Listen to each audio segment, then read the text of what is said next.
This is the Mercedes-Benz EQB. When it was launched in Malaysia back in 2022, it was the first EV in Malaysia that seats 7 people. Since then, adalah EV-EV lain yang ada 7 tempat duduk juga, termasuklah Mercedes-Benz EQS SUV, walaupun kereta tu agak mahal kalau nak compare dengan EQB ni, dan adalah juga Maxus MIFA 9, walaupun tu adalah MPV bukan SUV. Anyway, we've got the EQB for a quick review, so without further ado, let's get to it. The EQB is actually based on the Mercedes-Benz GLB, although there are some differences here and there, such as the blue highlights on the headlights, the fact that it doesn't have a grille, and the continuous LED lights on the front and back of the SUV. For the Malaysian market, we get the EQB in this sole EQB 350 4MATIC variant for RM333,888. For that kind of money, you get a dual motor setup with a combined output of 292 PS and 520 Nm of torque, allowing the SUV to sprint from 0 to 100 km/h in only 6.2 seconds. Top speed kereta ni pula 160 km/h sahaja, so tak adalah laju sangat, tapi EV kan, nak buat macam mana? As for the range, the 66.5 kWh battery of the EQB allows it to go up to 423 km on the stringent WLTP cycle. Tapi terpulang kat berapa berat kaki kanan hang, mungkin akan dapat range yang kurang atau lebih daripada ini, sebab walaupun WLTP cycle punya figure agak accurate, kalau kita drive terlalu aggressively pun figure tu takkan dapat. As for charging, the EQB can do 100 kW DC charging, allowing it to be charged from 10 to 80% in only 32 minutes.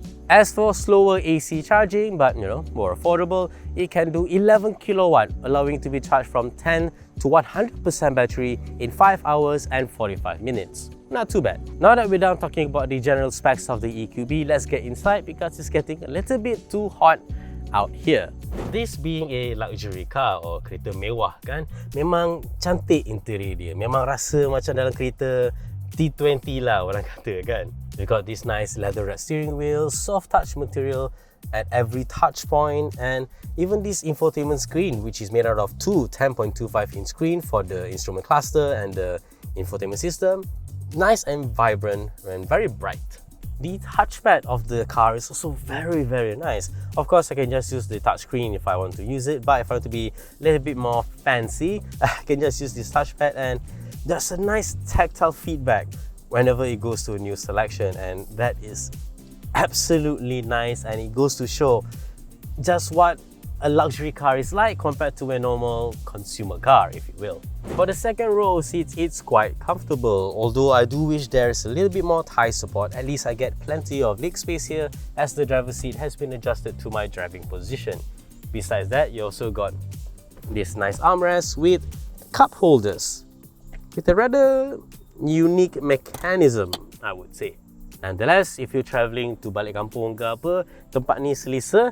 Kita cuba tempat belakang pula and tengok berapa selesa belakang tu. So to get to the third row of the EQB, I just need to pull on this lever to bring down the seat and to just crawl into the back seat. Alright, so back here it's not too bad, it's relatively comfortable, but katakanlah nak balik kampung dalam posisi macam ni untuk masa yang lama, agak tak berapa selesa, and obviously tempat ni lebih sesuai untuk budak lah daripada a full grown adult.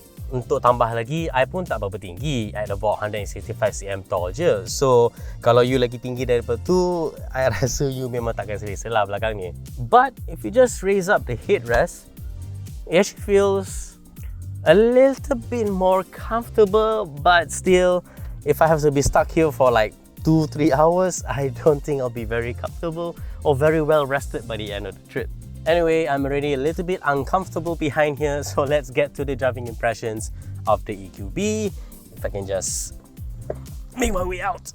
So we're driving the EQB now. 292 PS, 520 Nm of torque out of the dual motor system. So how fast is this car? Well, let me just show you. I'm going at about 68 km/h now, and I just floor it. The instant torque of an EV is very much present in the EQB. Because this is a luxury car, you also get very good ride and handling.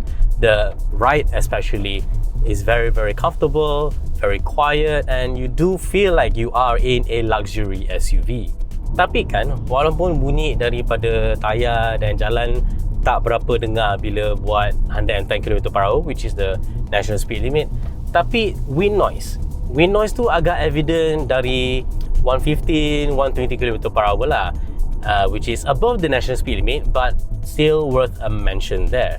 To be fair, sebab kereta ni terlalu senyap lah, so bunyi kecil macam tu pun boleh dengar daripada kereta ni. But with the radio on, playing some music, I'm sure this will drown out the wind noise just fine. For a SUV made for a big family, it does fulfill its role of offering a comfortable ride, good enough handling, and just if you want to go for those long trips balik kampung, this is really a very comfortable car to be in. But that brings us to range. Mercedes says that this car has a WLTP range of 423 km, but I haven't been driving this car much to really give a nice accurate figure, but from what I can tell, it's certainly achievable if you have the throttle discipline for that. We haven't been testing this car particularly long, but since we got the car, we've been really putting it through its paces, accelerating here and there, and our current energy consumption is at 25.2 kWh per 100 km, and this is definitely not reflective of the 423 km WLTP range. But again, we have been driving aggressively, we have been driving in heavy traffic, and in the right circumstance, I'm not saying it's not achievable or you have to really control your throttle. What I'm saying is 423 km WLTP cycle definitely achievable because the WLTP standard is quite stringent, and I'm sure I can get this figure only if I have a little bit more time with the car. Finally, we have the ADAS of the EQB, Advanced Driver Assistance Systems.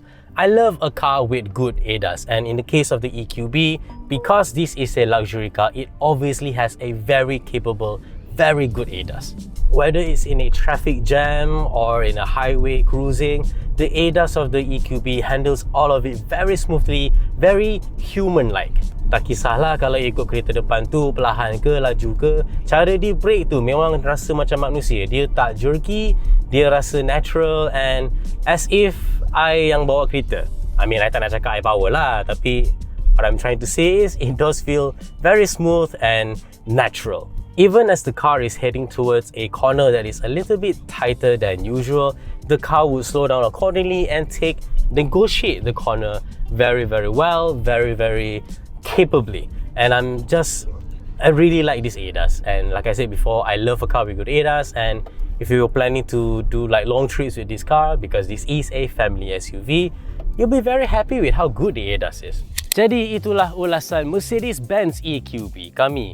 If you want an EV that seats 7 people, the EQB should really be in your shortlist because it is one of very few EVs that offers such a seating capacity. After all, the other options are the aforementioned Mercedes-Benz EQS SUV, which is a much more expensive SUV, as well as the Maxus MIFA 9, which is an MPV.